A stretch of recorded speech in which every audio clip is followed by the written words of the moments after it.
Shalom, shalom, shalom. Brother Randy here.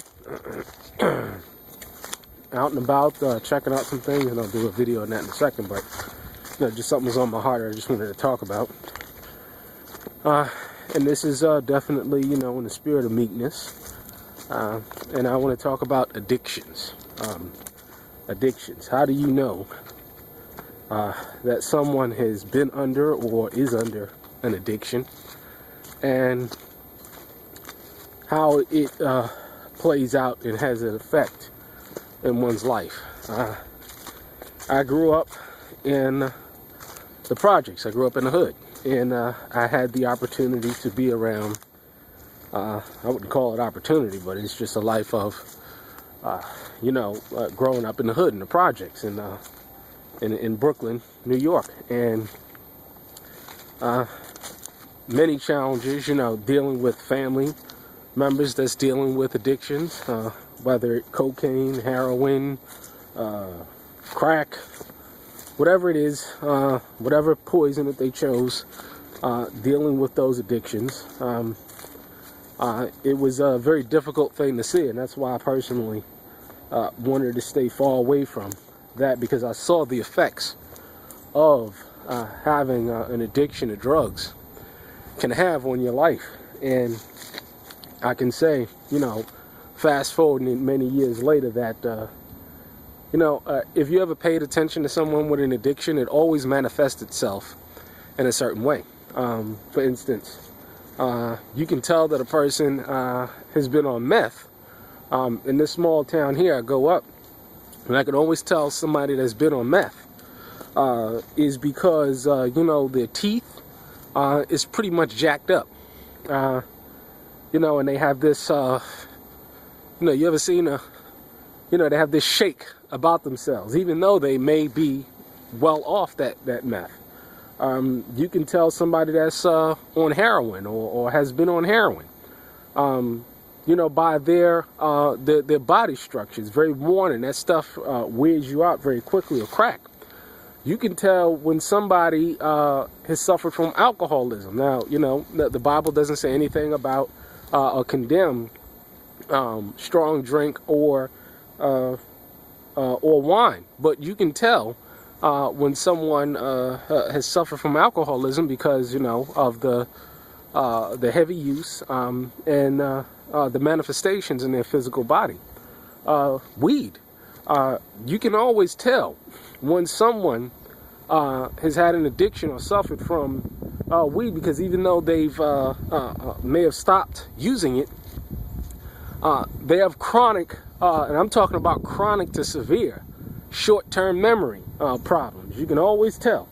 It always manifests itself. So, I always looked at these people, and and one of the key components of all of these people in their lives is they're all unaccomplished. They haven't accomplished anything in their lives.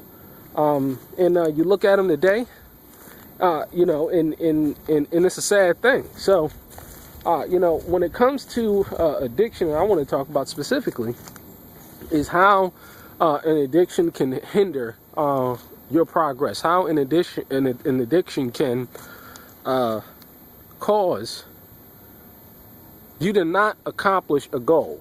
Like, I take the example me for an example. It took a tremendous amount of discipline, self-control to accomplish the things that I was able to accomplish up until this point into my life. And so, you can't accomplish tasks. You can't accomplish a mission or a goal if you're suffering from an addiction, because whatever it is, it could be an addiction to coffee, which is legal. It could be an addiction to candy. It could be an addiction to anything, that has you bound, that has you constantly needing a hit of that particular substance. It could be an addiction to sex. It can be anything that has you bound and controlled, that you constantly need it. You have an addiction, and one of the things that another thing that addiction does is that it gets you to rationalize, and it gets you to delay and put off goals. So One of the things, a main component of addiction is that, of course, you got to feed that addiction. You got to constantly have a supply, and that requires money. So you can have a $80 a week addiction. You can have a $100 a week addiction.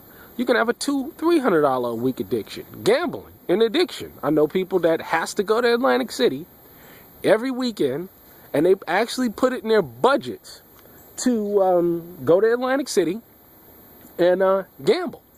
So the key is, and of course, a lot of people that don't think that they have an addiction or feel as though they don't have an addiction, they say in the AA or, drugs, whatever them organizations are, you have to first acknowledge that you have an addiction. And once you can acknowledge you can have an addiction, and you can have friends and family and brethren and sisters, and that's going to help you overcome that through prayer, through deliverance, through overall support. And so that's how, you overcome these things, because if you don't overcome them, you'll never hit a goal. You'll never achieve your goals. You'll always delay. You'll always put off and rationalize. So, just something to think about, something to be cognizant of. If you are suffering, from any addiction whatsoever. Now, that addiction may be lawful in the eyes of the United States, or it even may be lawful in the eyes of Yahweh himself. But at the end of the day, it's still an addiction, and anything that has you bound, you must get freedom from. So I hope I was able to help someone out there, or anyone out there that may be suffering from an addiction. Shalom.